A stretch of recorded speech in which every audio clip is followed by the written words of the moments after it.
We are going to the next session. We are having with us the principal of PSGR Krishnamal College for Women. I would request Dr. Nirmala, principal PSG Krishnamal College for Women, to take over. Thank you, ma'am. So let me thank Dr. Rupa for her thought-provoking and very intensive presentation on industry academia relationship. And I'm very glad to be connected with this August gathering of secretaries, principals, and teachers of various colleges through this webinar series. And at the outset, let me thank the ASFA, SM, and PwC for giving me this wonderful opportunity to share my thoughts with all of you. The topic which I have chosen for discussion today is skill focus in higher education. So let me set the context for the discussion before I proceed with the presentation on the topic. So we all know that India is the third largest in the higher education system in the globe, and we have considerable number of younger population who need access to higher education. But still we see that we have more number of unemployable graduates. We find many systemic deficiencies in the higher education scenario. We talk of quality versus quantity issues when there is growth of higher education. And therefore, to address all these problems, there is need for integrating skills in the higher education system, which holds the key for reaping the demographic dividend, which is a very big strength for our nation. And another reason why we need to integrate skill is that for any equitable growth to happen, there is need to develop the workforce with knowledge and employable skills. And skill building, therefore, is one of the important tools to empower the individuals for a successful life. And as I said earlier, India is a country which has the rich demographic dividend and has the it's one of the nations in the world which has the youngest population in the working age group. So now, I think my presentation is also there. When we talk of skill building or skilling our youth, we have to consider the changes that are happening in the country and in the international arena. We now say that a contradiction is happening, which means that we are attempting to educate the millennial the population or millennial students or 21st century graduates with a old curriculum or 20th century curriculum, which looks very contradictory. So we now talk of the changes which is required in the curriculum, the teaching learning process, in the assessment perspectives, values, and in technology integration. So technology integration becomes all the more important in this challenging situation like COVID-19, where face-to-face contact of teachers and students may get minimized in the future. So when we talk of the forces which are acting on this, let me talk of how the institutions are affected. One is we have to ensure that the program which we offer in our colleges are relevant. It should have immediate relevance. Dr. Rupa was pointing out that we need to have a very close interaction with the industry to understand the skill requirements and the manpower requirements and how employability can be brought in the graduates whom we produce through our educational institutions. That is why we now reposition the courses and bring in the programs which impart the skills required for the industry. We talk of programs like analytics, AI, courses on IoT. All these are considered to be very important, and it has to be embedded in the programs, even in the programs which are offered by arts and science colleges, in not only in computer science related programs, but in almost all the programs these content has to be included. And now we also come across different methods of assessment which sometimes are disruptive in nature. Now we talk of third party assessment, online assessment, and even innovative methods of assessment which has to be designed and used by the colleges. We now talk of open book exam. Even schools are talking about this. So there is need for a very revamped method of assessment which we have to follow. And the learning environments are also drastically changing. The new mode of learning is coming up. We now talk of blended mode of learning, collaborative learning, peer learning, etc. So in this, these are the forces which act on the institutions, which has to consider how it has to bring in skilling for the graduates through the knowledge which knowledge and attitudinal changes and skills which they impart to the students. So now the buzzword is, in the teaching learning process, we say that learning is more important than the teaching activity. So the curriculum has to be learner centric. The learner should be given the pace in which he will complete the learning. We now are aware of multiple learning styles which are possible among the students, and the different innovative modes of assessments are also available. And the one important thing we want our students to acquire is the skill of problem solving. So they have to understand what the issues are, and out of their own innovative or creative way, they have to find a solution to the problem. And for this, they need to collaborate not only with the members or peers of their discipline, but interdisciplinary approach is also required to solve a problem which we now find in different sections of the society or in different sectors.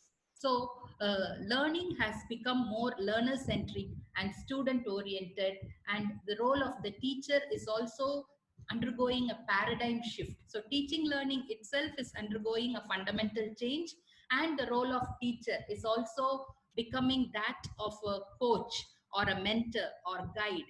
And it is said the teacher is also a co-learner, and along with the students, they may have to learn the new concepts and ideas, work with their students together, and help the students to complete the learning.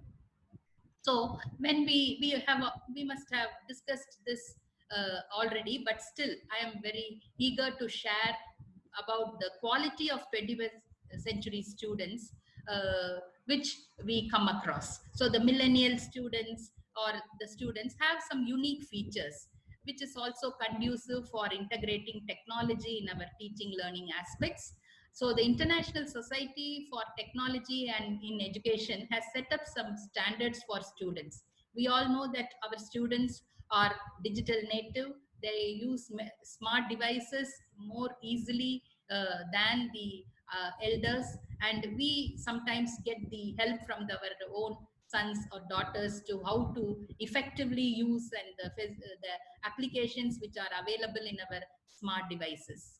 And the teachers, they have to be co-learners. So teachers cannot be just a person who makes a lecture, or what we call as the sage on the stage. They have to be by the side of the student and guide them and help them in completing the learning. And also they should also be continuous learners. Teachers should also equip themselves with the knowledge, the new knowledge which is emerging continuously. And students will be showing interest in learning only if it has some relevance for their life or for their career.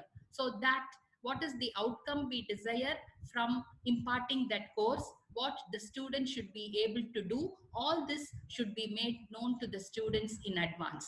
And learning has to happen not in the traditional way anymore. It can be through case studies or games or collaborative methods or group learning, and we can use technology to a greater extent for this. And cross discipline focus is very, very important. And now we have many social platforms for learning, and data or information is available from many sources, and we have many learning management systems, many platforms, like we talk of Coursera or Swayam, and many other methods which are available for the students to learn at their own pace. So they have to be self motivated, and they have to be made to understand that they learn for their own sake, and it is for their own personal development, and they can learn at any time, and it has to be continuous for to be successful in their lives.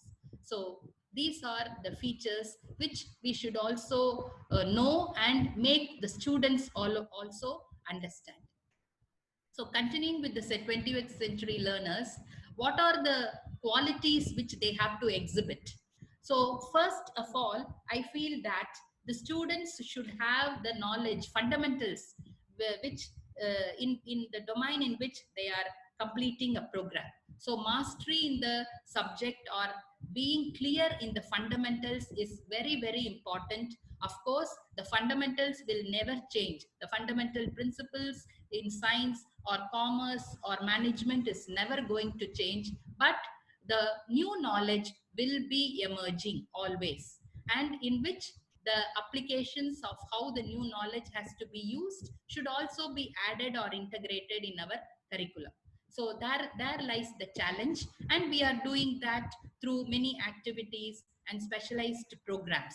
So, but we can never forget the mastery which the student has to gain in his or her core discipline.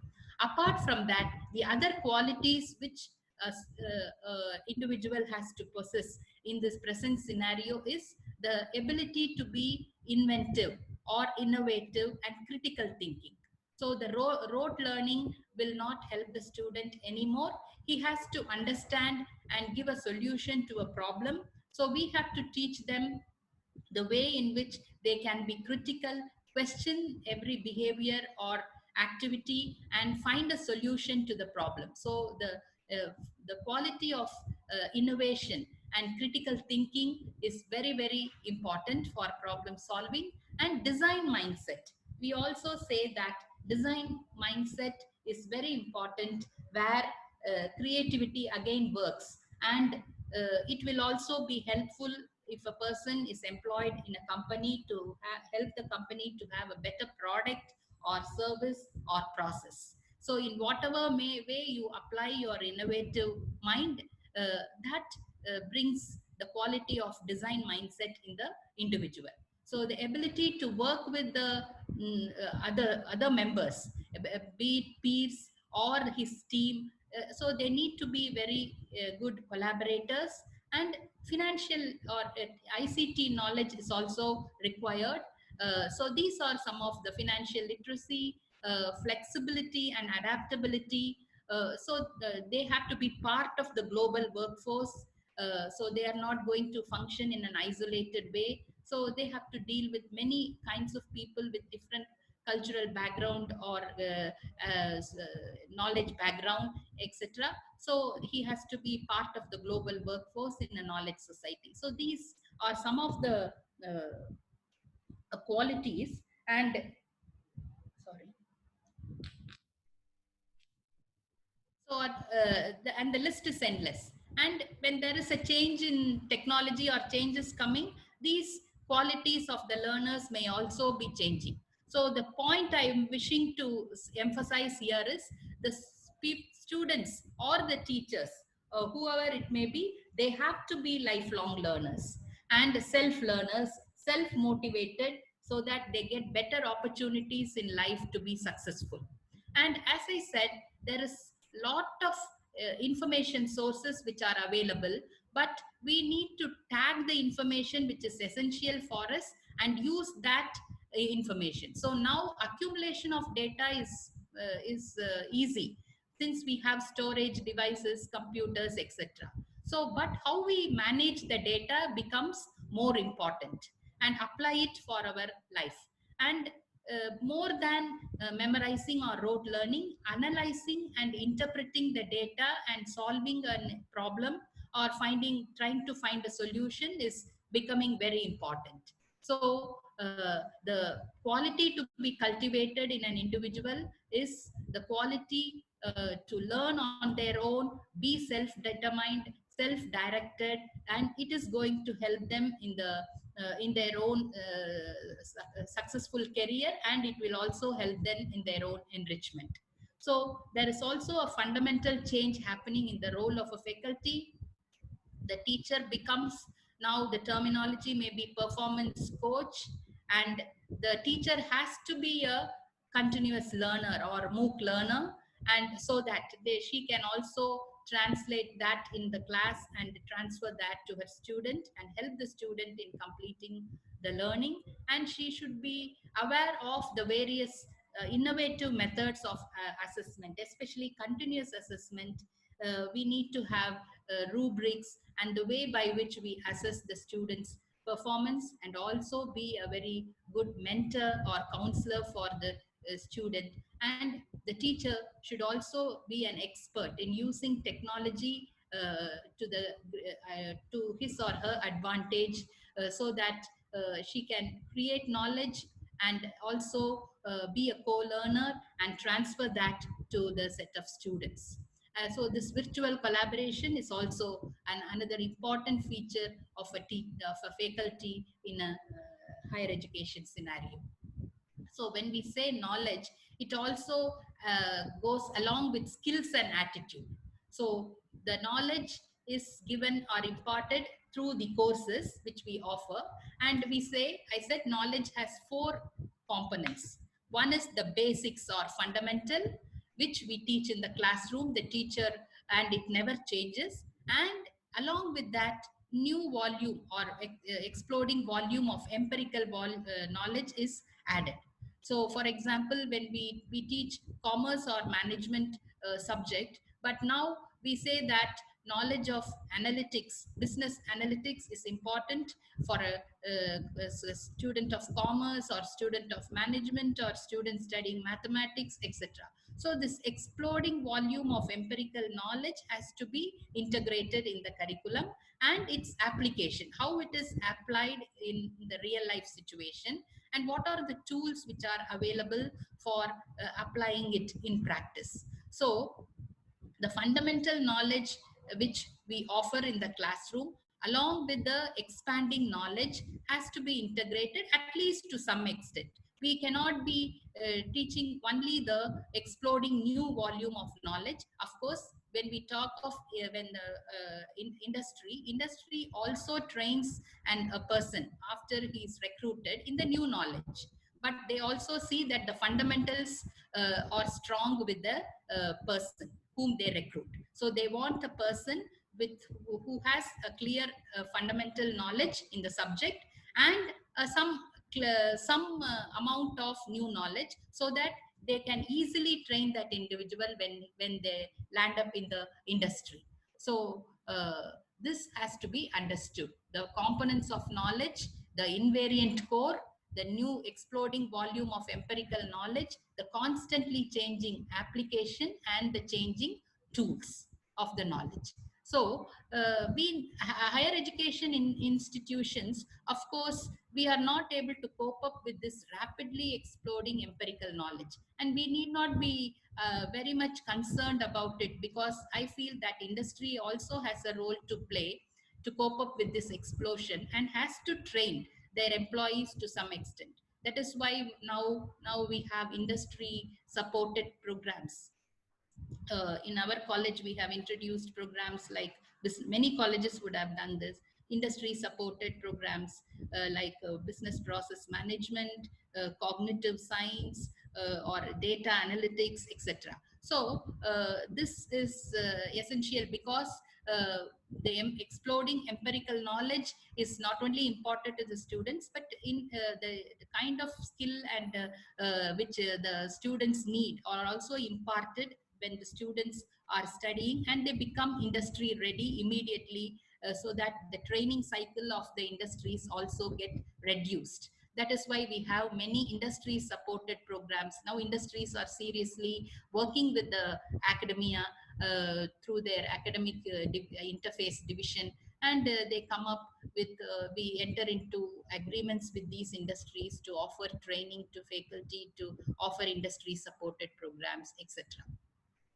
So when we come to this, we now talk of education 4.0. So there, the main feature of this is the learners will be structuring their own learning paths, and it will be personalized learning experience, where the learner will have lot of flexibility of learning, what to learn, how to learn, and how to apply that and make use of the learning for their own betterment of their life and career.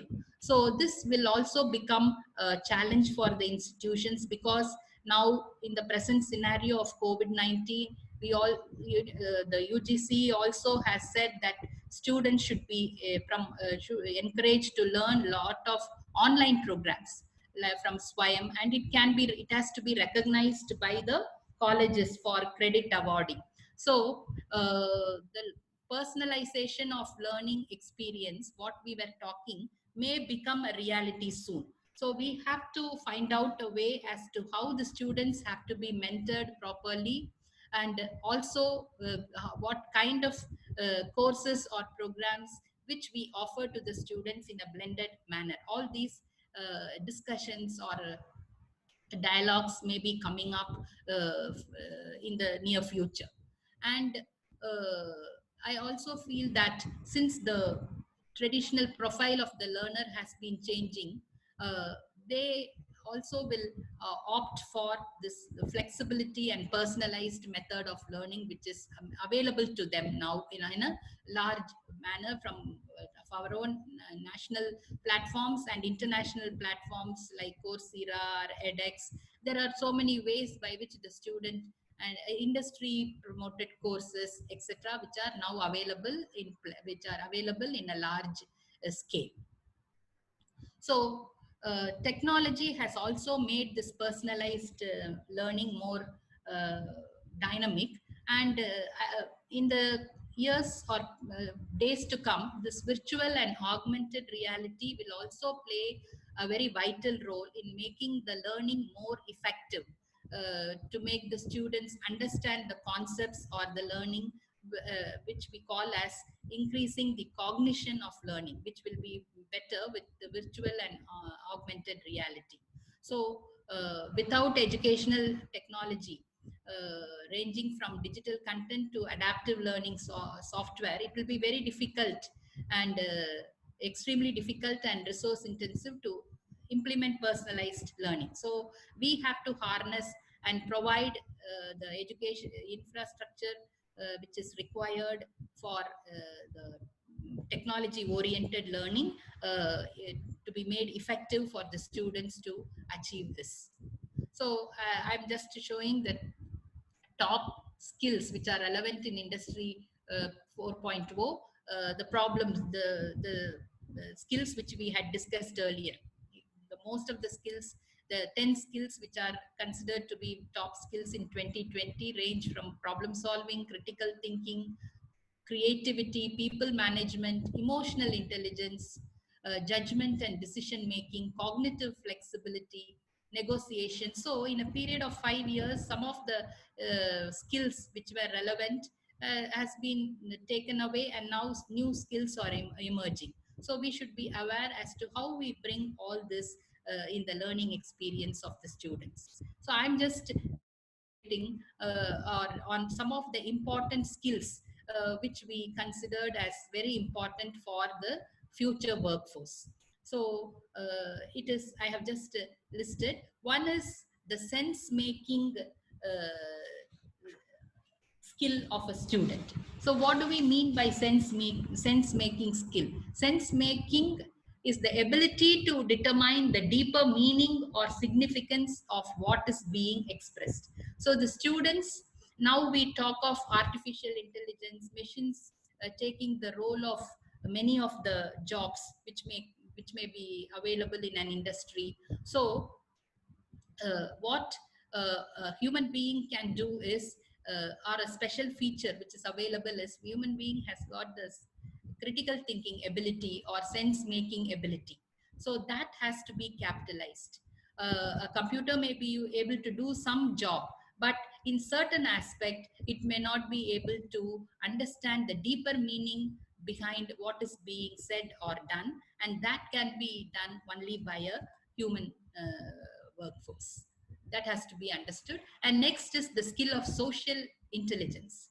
So it is the ability to connect with others, because we say that a person has to be a team player, has to be collaborate with others. So this social intelligence becomes very, very important for any person to build relationships and to work in different kind of situations. So emotional intelligence, and which an individual has, will be a very important asset.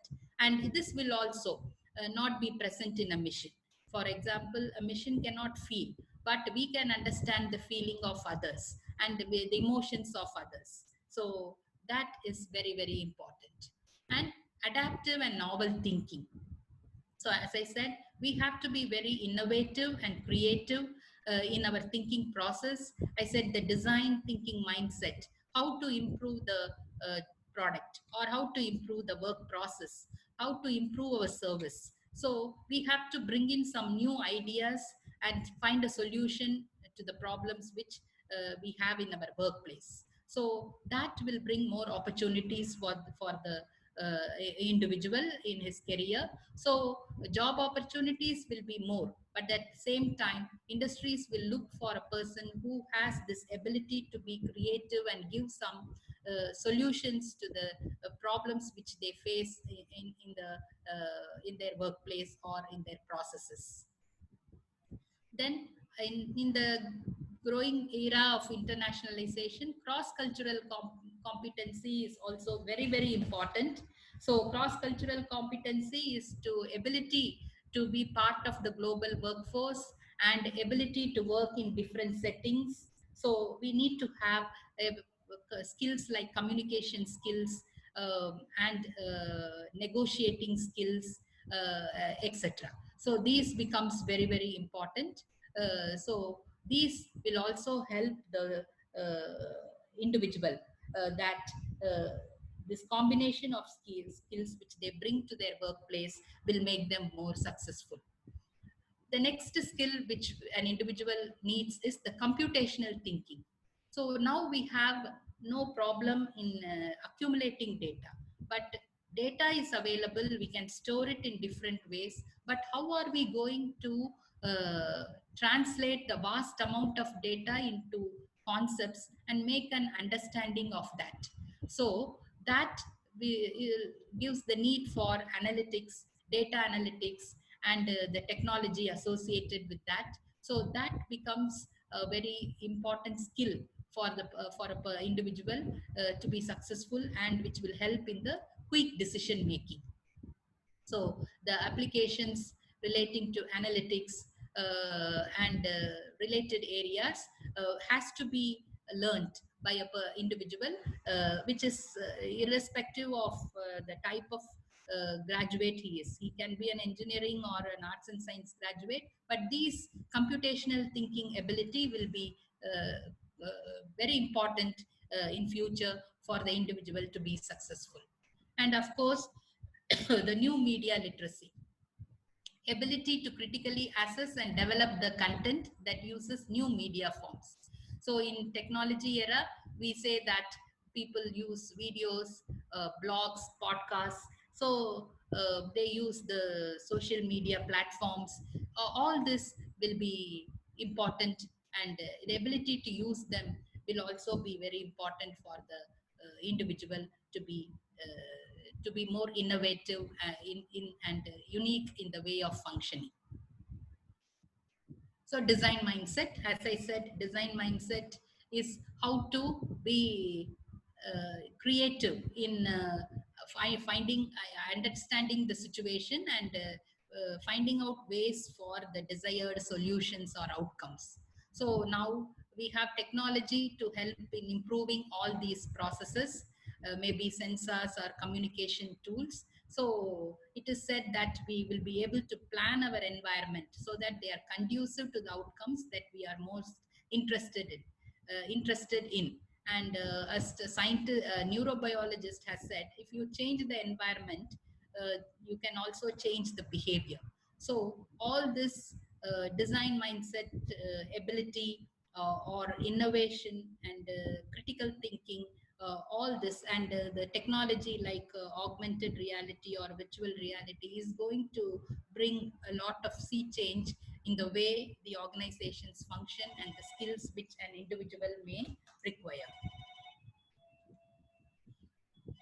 Now we move on to the next one, the cognitive load management, ability to discriminate and filter information. So as I said, there is vast amount of data. So we have to understand how to maximize our cognitive functioning using a variety of tools and techniques. So that is very important for the next generation of workers who have to find a solution to the problem of this overload of data and the cognitive load, and social filtering, tagging, adding other metadata to content will help in understanding only the relevant information which are essential for us to come to a conclusion or decision.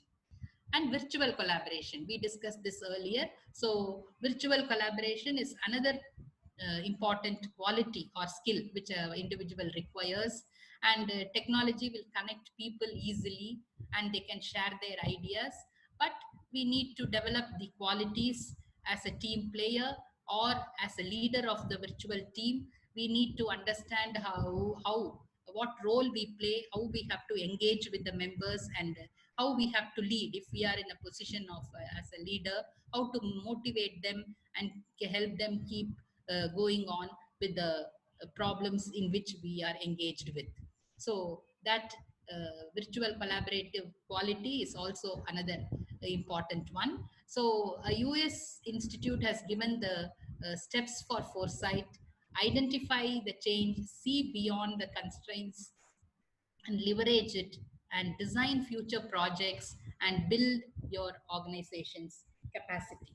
So I think I have highlighted the important points of skills which are required, and all these are essential for our students community, who are the important stakeholders, not only students but for all of us, who will be more flexible in their functioning and will be able to take on the positions of leadership in their life. And these skills we can also consider or group it as the learning skills or life skills or ICT skills, but whatever it may be, I think the list may be changing even in the future course of time. But at present, I thought this will be important, and in some way or the other, it has to be integrated in our curriculum, and we have to impart this or create an awareness about the need for these skills in our 21st century students, which is also the need of the hour. So I feel I have completed my presentation, and I thank the association for giving me this opportunity. And if there are any questions, I'm glad to take it. Sir? Thank you, madam. Thank you, madam. Thank you for the session. There are few questions which have been raised, madam. Can I ask the questions? Yes, sir. Yes. One first question is, ma'am, this is Banu Priya from Assistant Professor from BLB Janimal College of Arts and Science. Very nice session, ma'am, delivered by you. Thank you. What is the difference between the normal course and an industry-oriented course?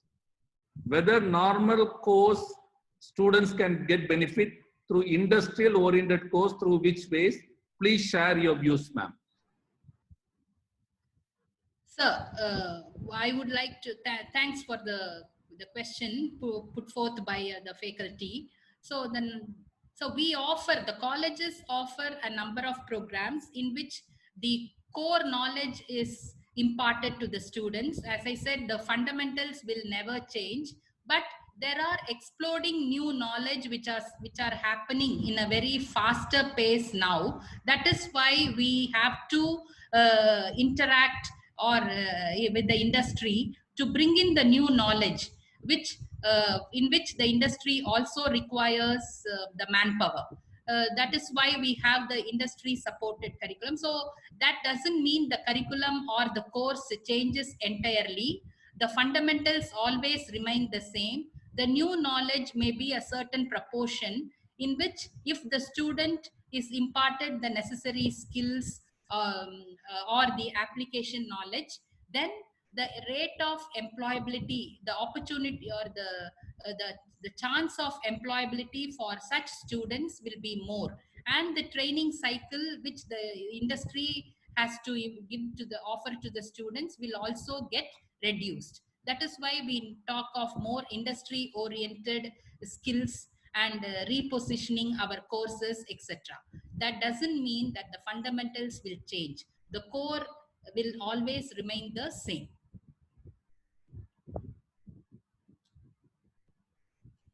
The next question is Dr. R. Jagjeevan, Associate Professor, PSG Institute of Management. His question is, Yes, the challenge in the contemporary teaching learning process is to have innovative and challenging assignments. Can you share your experience or suggest ways of creating innovative teaching learning process? So the role of the teacher is undergoing a rapid change. There is a very big fundamental shift. So the traditional classroom concept is becoming, where the teacher speaks and the students listen, has become outdated now. So now in modern times, and when we talk of 21st century learners, the role of the teacher has become that of the performance coach, as I said or discussed during my presentation. And the teacher should also be a co-learner.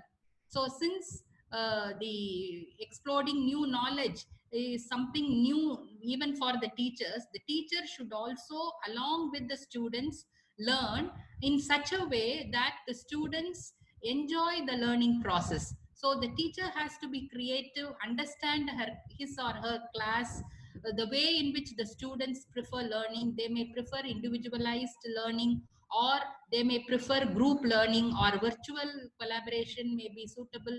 So what is that the students need or the class needs?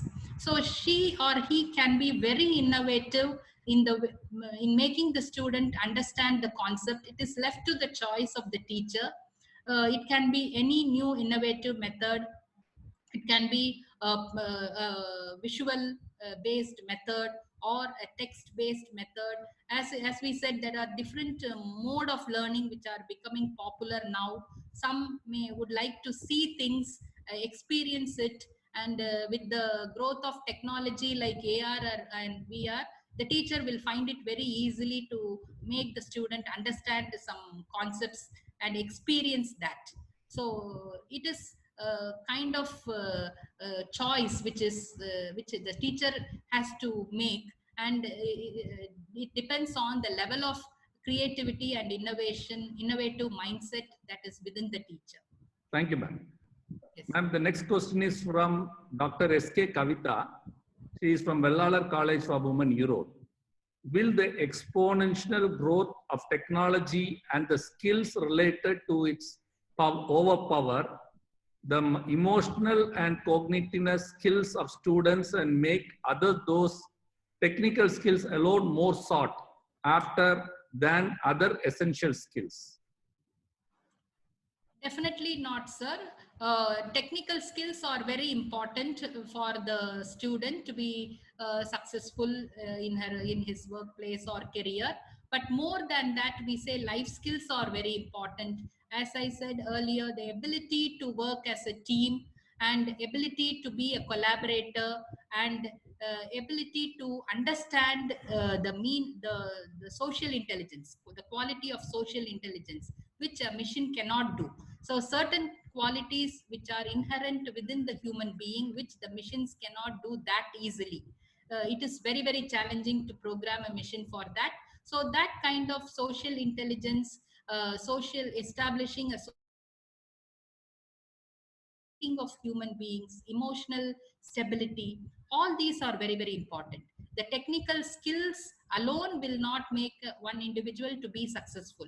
So we have to give a blend of all these skills, the generic skills, the knowledge of the subject, along with the life skills, which are very, very essential. Communicative or verbal communication skills, written communication skills, all these soft skills are also very, very important, sir. Thank you, ma'am. I would request our Association Secretary, Mr. T. Sedubadi, to propose a vote of thanks for the madam. Over to Sedubadi, sir.